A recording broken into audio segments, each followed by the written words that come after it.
What goes in this house stays in this house. If you was born in an African-American household like me, you may heard that phrase quite a lot. I went from man beds to abortion beds. I am so sorry, I didn't even introduce myself. My name is Shanice Cahill. I'm the founder of a podcast that's called Fix Your Crown. I got so tired of people telling me find my worth, I need to figure out who I am, but nobody was willing to show me that journey. I also started an organization where I feed the homeless due to me being close to homeless in 2019. Enough about me, okay? I heard Kurt Franklin say something so profound, I can easily impress y'all with my accomplishments, but I would rather impact y'all with my failures. If you ever notice in life, a lot of people always show you that pretty finished product, but how many people show you the work in progress of how they had to get there? Not that many. So with that phrase, what goes in this house stays in this house, I don't really believe that phrase. Because I truly believe in my heart, what you don't reveal, God cannot heal. God cannot heal the person you pretend to be or the person who walk around, they got it all together. So a fun fact about myself, I like to tell my own business, pour my own tea. So I'm going to invite you into my journey. I am 26 years old, Detroit, Michigan, 1994, real popular time. R. Kelly had all the baby making music. Tupac, Biggie, all the beef was popular around that time. At the age of 6 years old, I grew up with speech problems. And it was to the point where my oldest sister had to translate every single word that came out of my mouth. What I didn't know the devil was using that as an insecurity to stop me from speaking to y'all on this one particular day. But I went on with life. And I allowed that to shape me and keep me mute for years. And everybody thought I was just this shy girl. So at the age of 1 to like 14, I did have a stepdad that raised me. He went to prison at the age of 14 years old. I didn't understand how crucial it was for a little girl to hear the words, she's valuable, she's precious, and she's worthy. I didn't know the next few years of my life, I would have to heal from the things my mom and her mother didn't touch on yet. 14, I'm playing with dolls. 14, my stepdad went to prison.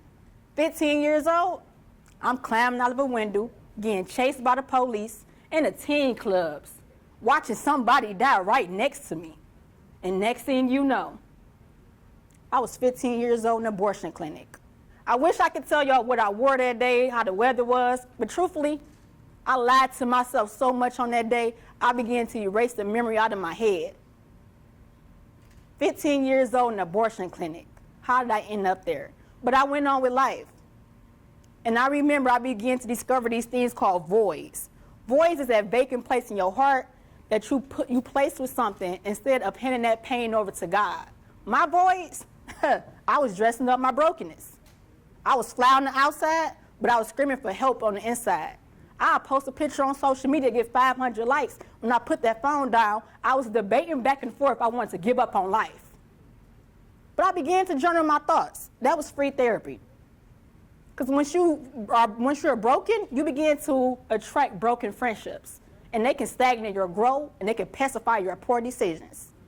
But if I didn't tell y'all, I was on this search. I ended up meeting my biological dad at the age of 23 years old.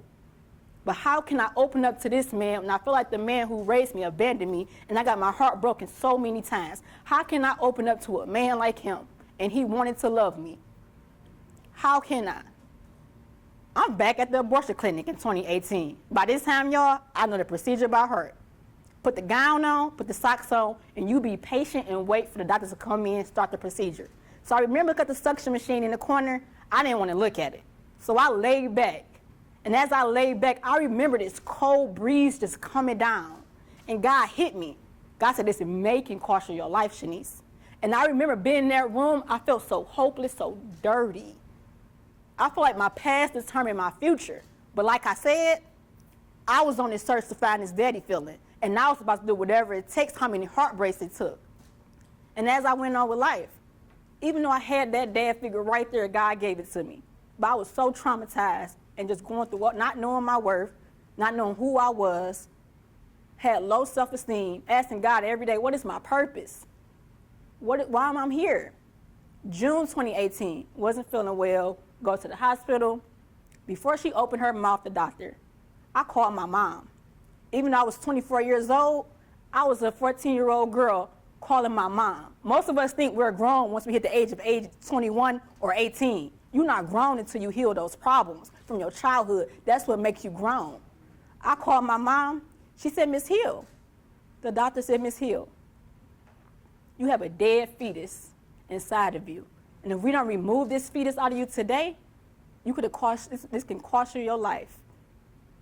But I went on with life. Like I told y'all, I'm on this search to find this daddy feeling. Didn't I say that?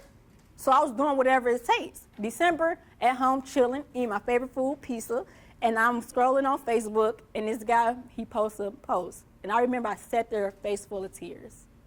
He said, rest in peace to my sister. His sister died at the same exact clinic for the same exact reason of why I was just in the hospital. If you keep sweeping stuff on the rug, you will begin to trip over it.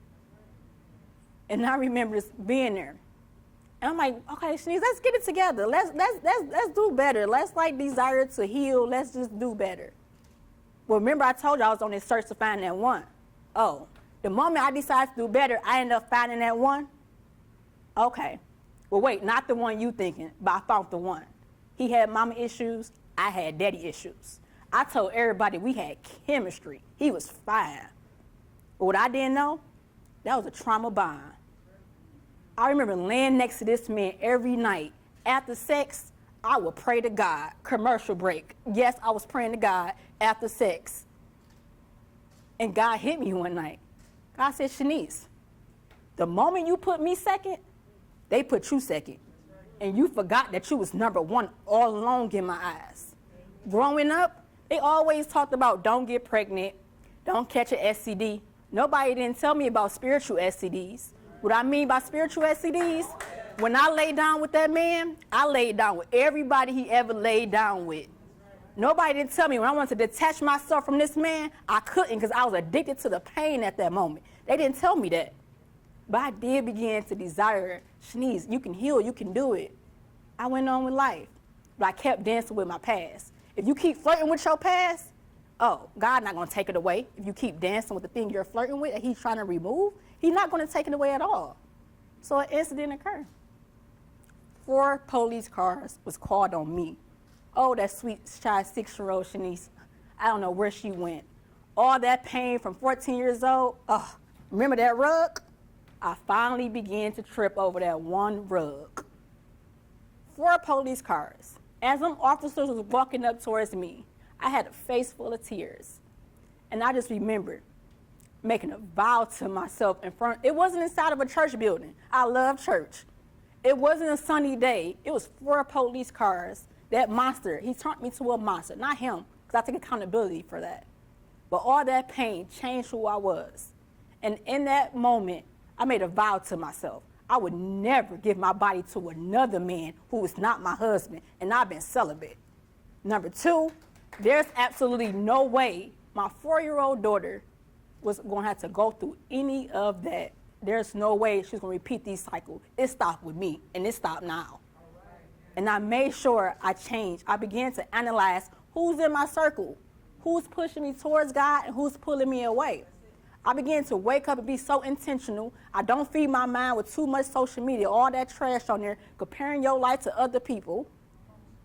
But 3 things that I find is so valuable to healing and finding the beauty in your brokenness. Number 1, I stopped playing victim. It's so easy for me to blame how I was raised. My mother tried her best. And there's things that she's healing from that I don't even know of. Give your parents grace. They did their very best. And them exes, it's easy to blame them. But something in me allowed them men to treat me the way they did. I had to get to the root. Healing is nothing but unlearning and relearning. That's all it is. Number 2, I would say trust the process. Because when I had to ignore those Netflix and chills messages, I didn't know I was putting down deposit down on my future for moments like this. And 3, like I said in the beginning, you can't heal what you don't reveal. And I want to leave you with something. Staying broken is a choice. You either can change your perspective and gain the power, or you can stay in that present mindset. Oh yeah, and just to reintroduce myself, my name is Shanice K. Hill.